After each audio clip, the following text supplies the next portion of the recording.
Позицијата на Италија, една од клучните земји членки на Европската Унија, е дека ЕУ мора да остане активна на Западниот Балкан и да ги испорача ветувањата кон граѓаните за европска иднина. Шефот на италијанската дипломатија, кој денеска допатува во Скопје како дел од неговата мини регионална турнеја, предупреди дека надворешни сили имаат своји интереси на Балканот и ја чекаат својата шанса. Ако не подадеме рака, некој друг ќе не замени, порача Антонио Тајани.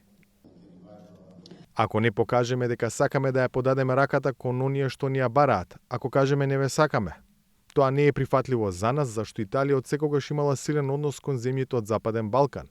Сакаме да го забрзаме темпото на пристапување кон Унијата и за тоа се залагаме во европските институции. Верувам дека нашето залагање за Балканот не е само политичко, туку е и квалитетно.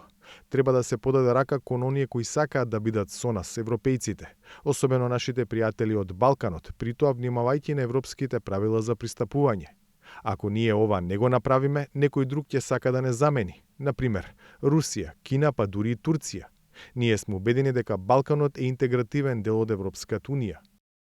Беше јасен и во делот на тоа дека официјален Рим останува посветен на евроинтеграциите на земјава, но беше внимателен во одговорот на прашањето што мисли за можноста за измени на преговарачката рамка и за потенцијално отворање пат за иницијативата на новата влада во Скопје за одложна примена на уставните измени, услов критичен за отворање на преговарачките поглавја.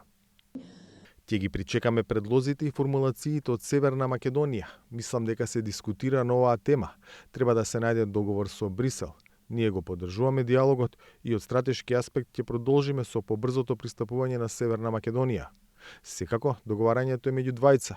Северна Македонија испрати важни пораки за да одговори на барањата на Европа и земјата ќе реши како да продолжи во директниот диалог со Брисел.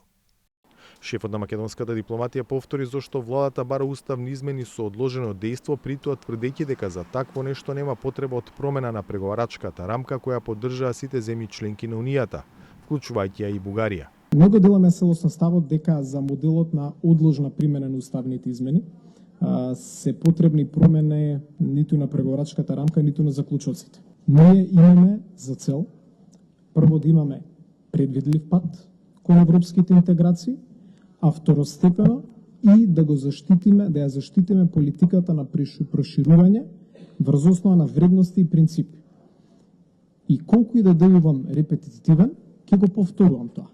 Бидејќи сметам дека со овој пристап на одложни примени, прво како и секоја влада го штитиме нашиот национален интерес, повторно да не бидеме понижени, повторно да не бидеме доведени во ситуации какви што бевме доведени од страна на нашите соседи, а второстепено да обезбедиме дека патот напред кон полноправно членство ќе биде врз основа на стандардите и критериумите меѓу кои што аки комунитерот беше спомнат од страна на мојот колега Тајани во рамките на неговото излагање.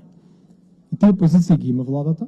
Муцунски треба да биде дел од делегацијата предводена од шефицата на државата Селјановска Давкова, која в петок ќе замине за Софија. Таму Селјановска Давкова ќе се сретне со бугарскиот претседател Румен Радев, што ќе биде прв ваков состанок по нејзиниот избор. Повод за патувањето е гостувањето на ансамблот на Националната опера и балет на Софија. Според најавите, на средбата не се очекува отворање суштински теми, туку разговори кои треба да бидат во функција на релаксирање на тензичните односи меѓу двете земји. За Гласот на Америка, од Скопје, Владимир Мирчевски.